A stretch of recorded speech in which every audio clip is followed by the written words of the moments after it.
want to know which planet was causing your suffering? How about Earth? Hey everyone, Brantflakes here, back with a new Shadowverse 2 video. For today's video, we'll be covering the 4 new FORESTCRAFT cards that were teased over the last 2 days. I'll be making more of these videos as the teasers go on, and I'll try and mix in a few of the other crafts, but obviously as a Forest main, I feel a lot more at ease talking about the FORESTCRAFT cards, so I'll probably just talk about the other cards in a separate video about how they affect the matchup with Forest. And obviously as the cards release more, I'll talk about them then, and then when the full set releases, I'll talk about those then as well. But until that happens around July 17th, we'll just be getting the stream feed.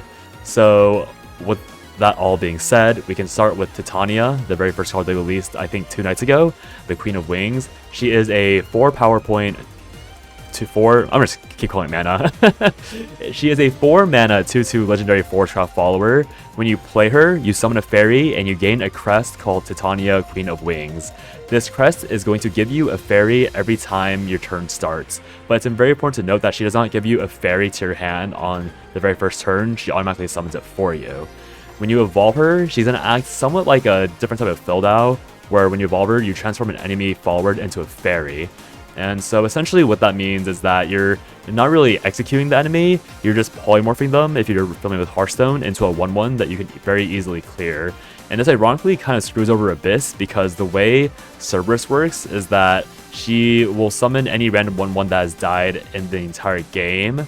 And the reason why skeletons and ghosts don't count towards that is because they explicitly have a label that doesn't let them be summoned, as far as I'm aware. So when you're in an Abysscraft matchup, using Titania will be very useful. The only issue with Titania is that she is a fairly expensive removal for Forest at the point where she's available, but the crest she has is very efficient, and you guys might be thinking, oh, it's a little awkward because of the fact that my hand space is already really limited, but there will be a gold card that we covered later that will solve that problem if you manage to draw it on time. So even though you're getting an extra card per turn, there is a way to play around it if you need to, and also a fairy is nothing to be sad about when you're playing with Arya or even just need combo fuel. The second card we're going to talk about is going to be Guidance of the Flower Garden. This is going to be the 2 mana gold FORESTCRAFT spell that released along with Titania, and it's going to have a fuse effect with it.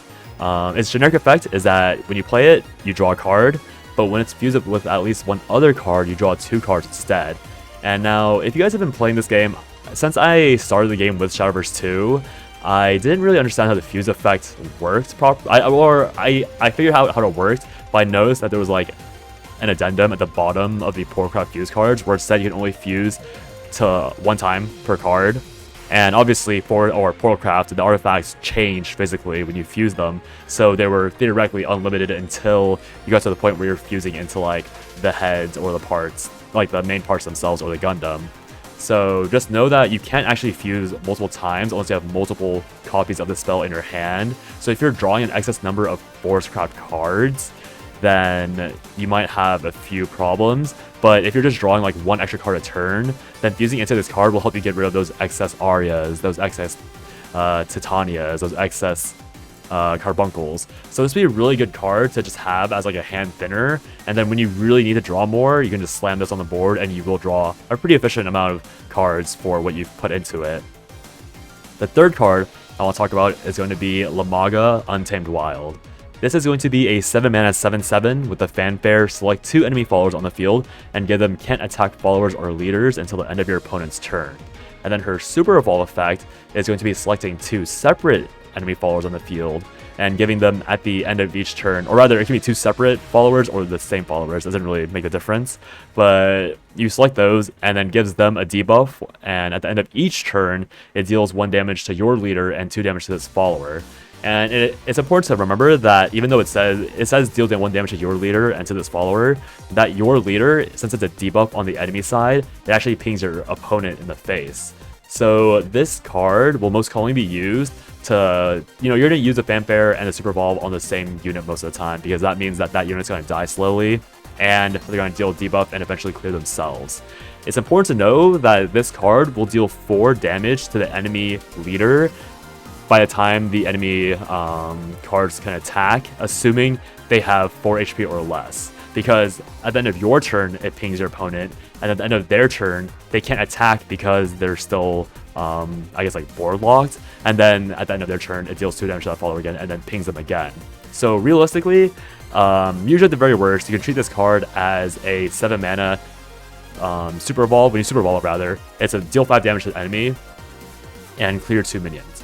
Or clear 3 minions because you're swinging with her once, unless there's a taunt that you need to clear really badly. So this is actually a very efficient form of removal for Forest. I think I actually like it a lot more than Olivia, because Olivia usually can only clear 2 minions at a time, and you would, if you wanted to clear 1 minion and then swing to enemy face for the extra 3 damage, you would have to make the decision to only clear 1 minion.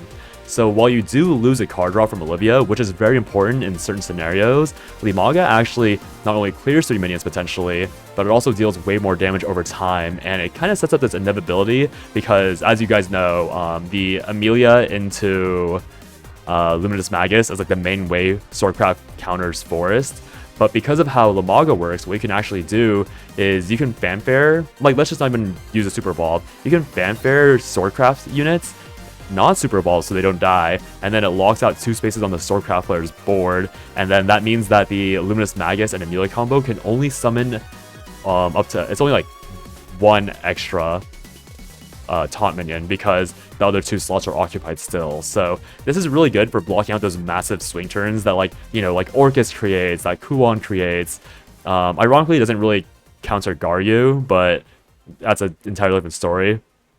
She's really good at making sure that people can't go wide, and if I ever get to the point of covering other legendaries, we'll see why that's really important later on, because she does naturally counter a lot of shenanigans that a lot of opponents can't do.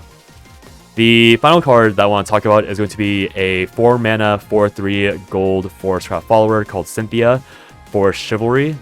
When you summon her, she's going to summon 2 copies of fairies, and when you evolve her, it gives all allied pixie followers a +1/+0. This is probably the weakest card of the bunch. She's essentially a much better statted version of Fairy Tamer and Capricious Sprite, because as you know, Fairy Tamer, she doesn't summon any fairies, but she gives you 2 fairies, and Capricious Sprite gives you 1 fairy, but also summons 1 fairy. Whereas Cynthia, she isn't a 1/1, so she's already much better statted, but she still gives you those 2 fairies, but those fairies are only going to be on the field instead of in your hand. So what Cynthia lacks for combo potential, she makes up for and just being way better stat-wise. And the only thing I have with her is that a lot of times when you're playing, like let's say that you're at 5 mana or 6 mana, and you're playing something like Capricious Sprite or Fairy Tamer, odds are you want that combo so that you can actually combo into something like Lily or May in order to clear something. Cynthia doesn't give you that flexibility, and her main purpose is most likely going to be post Arya, where if you somehow still have an evolve available after Arya, she can give you 2/2/1 fairies that swing to face for 4. And then maybe if you super evolve her, she can do 5 damage overall because the super evolve ping will also deal 1 more. So you can also obviously play 2 extra fairies so that you have 4 2/1 fairies, and so in total she'll give you 4 extra damage. And that'll be like a 6 mana 4 damage combo with the evolve, which again isn't that bad, but when you consider how important comboing is for current Forest, Cynthia is a decent tempo play, but for the overall plan of Forest, she is not as great as you might want her to be. That being said, with the ability of Titania, it might be a bit mitigated because you'll still have those, you'll still have a lot of fairy generation if you manage Titania before playing Cynthia, but just as a on curve or like as a clear unit, Cynthia isn't as great as you might expect from her initial look. So if we just go into the deck really quickly, I guess I'll just talk about the cards that I would expect you to clear out for these 4 cards.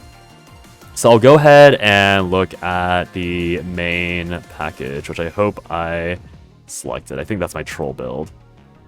So let me just go into the deck selectors. So you guys notice this is currently the most meta way of playing Forest. You have 3 carbuncles, and then you have like 7 slots to flex around with. Currently, those 7 slots are being taken up by cards like oh no, okay, you also play Bug Alert. I took out Bug Alert when I was looking at things that you could possibly replace earlier.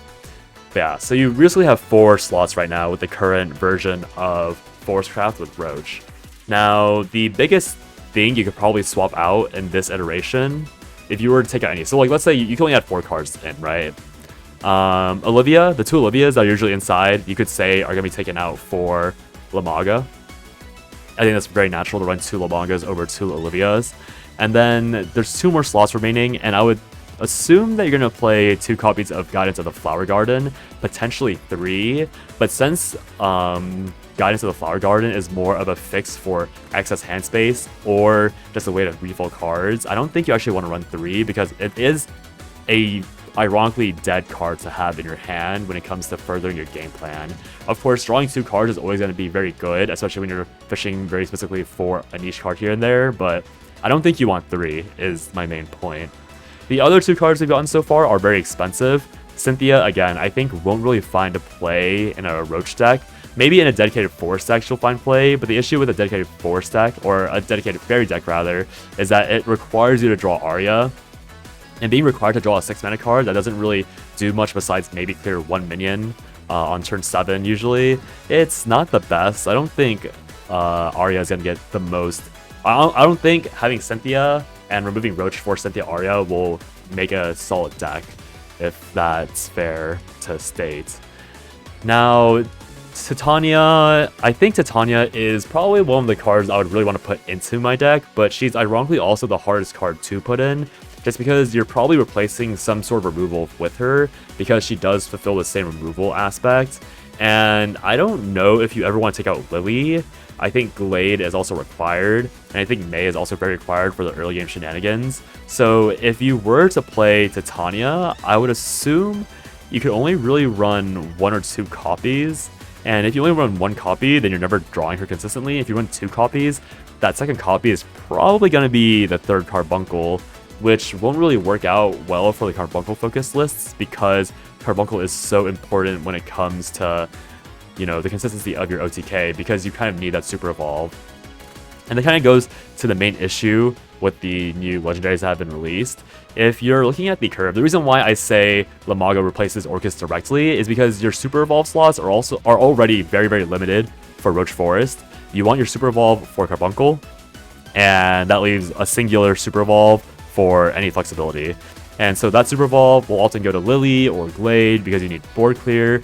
It would often go to Olivia again for board clear. But if you also then add in Lymaga, then you're running a lot of heavy cards. If you're running Lymaga with Olivia, you have at least 4 very bottom heavy cards that you cannot really play that easily. Being bottom heavy is the reason why Arya was taken out to begin with for Roach decks.